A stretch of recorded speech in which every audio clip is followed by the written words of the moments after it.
Hello ನಮಸ್ಕಾರ ಸ್ನೇಹಿತರೆ. ಕೊನೆಗೂ ದೃಷ್ಟಿಯ ನೀಚ ಬಣ್ಣದ ಸತ್ಯ ದತ್ತನಿಗೇನೋ ಗೊತ್ತಾಯಿತು. ನಂತರ ಏನಪ್ಪ ಆಗಿರ್ಬೋದು, ನಂತರ ಏನಾಗ್ತದೆ, ದತ್ತ ಒಪ್ಕೊಂಡ್ರ ದೃಷ್ಟಿನ ಇಲ್ವಾ ತಿಳ್ಕೊಬೇಕು ಅಂದರೆ ಈ ಒಂದು ವಿಡಿಯೋವನ್ನು ಪೂರ್ತಿಯಾಗಿ ನೋಡಿ.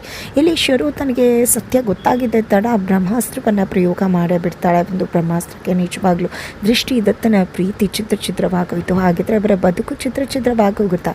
ಹಾಗಿದ್ರೆ ದತ್ತನಿಗೆ ದೃಷ್ಟಿ ಮೇಲಿರೋ ಪ್ರೀತಿ ಖಂಡಿತವಾಗ್ಲೂ ಈ ಕಡೆ ದ್ವೇಷವಾಗಿ ಬದಲಾಗುತ್ತಾ ಅಂತ ಹೇಳಿ ಅನ್ನಿಸ್ತದೆ. ಯಾಕಂದರೆ ಹುಡುಗಿರ್ ಕಂಡ್ರೆ ಆಗದಿರೋ ದತ್ತ ದೃಷ್ಟಿಯನ್ನು ತುಂಬಾ ನಂಬಿದ್ರು. ಆದರೆ ಇವತ್ತು ಆ ನಂಬಿಕೆಗೆ ದ್ರೋಹ ಆಗಿದೆ.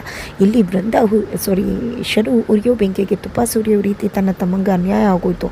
ನಿಂಗೆ ಇವಳು ಕೂಡ ಮೋಸ ಮಾಡಿಬಿಟ್ಲು, ನಿನ್ನ ಬದುಕೇ ಹಾಳಾಗೋಯ್ತು, ಇನ್ಯಾವತ್ತೂ ಕೂಡ ನೀನು ಎದ್ದು ಬರುವಷ್ಟು ಮಟ್ಟಿಗೆ ಕುಸ್ತು ಹೋಗಬೇಕಾಯ್ತು ದತ್ತು, ಹಾಗೆ ಹೀಗೆ ಅಂತ ಹೇಳಿ ದತ್ತನನ್ನು ಕುಸ್ತು ಕೂರೋ ಹಾಗೆ ಮಾಡಿ ದೃಷ್ಟಿ ಮೇಲೆ ದ್ವೇಷ ಬರೋ ಹಾಗೆ ಮಾಡಿಬಿಡ್ತಾರೆ ಇಲ್ಲಿ ಶರು. ಈ ಕಡೆ ದೃಷ್ಟಿ ಸತ್ಯವನ್ನು ಹೇಳೋಕ್ಕೆ ಟ್ರೈ ಮಾಡ್ತಾಳೆ. ಬಟ್ ದತ್ತ ಯಾವುದೇ ರೀತಿಯಲ್ಲೂ ಕೂಡ ಸತ್ಯವನ್ನು ಕೇಳೋ ಮನಸ್ಸನ್ನು ಮಾಡದೆ ಇಲ್ಲಿ ಮನೆಗೆ ಹೋಗೇ ಬಿಡ್ತಾರೆ. ಮನೆಗೆ ಹೋಗಿದ್ದೆ ಮತ್ತೆ ಕುರಿತಕ್ಕೆ ದಾಸರಾಗಿದ್ದಾರೆ. ಇಷ್ಟು ದಿನ ತನ್ನ ಹೆಂಡತಿ ಅಂತ ಹೇಳಿ ಪ್ರೀತಿ ಮಾಡ್ತದಂಥ ದೃಷ್ಟಿ ತನಗೆ ಮೋಸ ಮಾಡಿಬಿಟ್ಲು. ಎಲ್ಲ ಹುಡುಗಿರ ಥರ ಇವಳು ಕೂಡ ಮಾಡಿಬಿಟ್ಲು, ಮನಸ್ಸಿಗೆ ಚೂರಿ ಹಾಕಿಬಿಟ್ಲು. ಖಂಡಿತವಾಗ್ಲೂ ಈ ರೀತಿ ಮಾಡ್ತಾಳೆ ಅಂತ ನಾನು ಅಂದ್ಕೊಂಡಿರಲಿಲ್ಲ, ತುಂಬ ಮುಗ್ಧೆ ಅಂದ್ಕೊಂಡಿದ್ದೆ ಅಂತ ದತ್ತ ನಿಜವಾಗ್ಲೂ ತುಂಬಾ ಕುಡಿತಿದ್ದಾರೆ.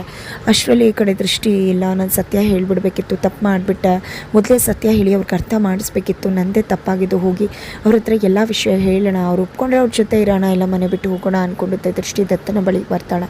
ದತ್ತನ ಬಳಿಗೆ ಬಂದಿದ್ದೆ, ಬರಬೇಡ ದೃಷ್ಟಿ, ಅಲ್ಲೇ ಇರು, ನೀನು ಮಾಡಿದ ಮೋಸನ ನಾನು ಎಂದೂ ಕೂಡ ಮರೆಯೋಕ್ಕಾಗೋದಿಲ್ಲ. ನಿನ್ನ ನನಗೆ ಅಂಥ ಮೋಸ ಮಾಡಿದೆ, ಎಷ್ಟು ಪ್ರೀತಿ ಮಾಡಿದೆ, ಆ ಪ್ರೀತಿಗೆ ದ್ರೋಹ ಮಾಡಿ ಬಗೆದ್ಬಿಟ್ಟಿಯಲ್ಲ ನೀನು, ಹೊರಟು ಹೋಗು ಅಂತ ಹೇಳ್ತಿದ್ದಾರೆ. ಮನಸ್ಸನ್ನು ಖಾಸಿ ಮಾಡಿಕೊಂಡಂಥ ದೃಷ್ಟಿ ದತ್ತನನ್ನು ಬಿಟ್ಟು ದೂರ ಹೋಗೇ ಬಿಡ್ತಾಳ. ಕೊನೆಗೂ ಶರು ಅಂದ್ಕೊಂಡಾಗೆ ನಡೆದೇ ಹೋಗುತ್ತಾ. ಈ ಕಡೆ ದೃಷ್ಟಿ ದತ್ತನನ್ನು ಬಿಟ್ಟು ದೂರ ಹೋದರೆ ದತ್ತ ಸುಮ್ಮನೆ ಇರ್ತಾರೆ, ದೃಷ್ಟಿಯನ್ನು ಹುಡ್ಕೊಂಡು ಹೋಗ್ತಾರೆ. ಮುಂದಿನ ವಿಡಿಯೋ.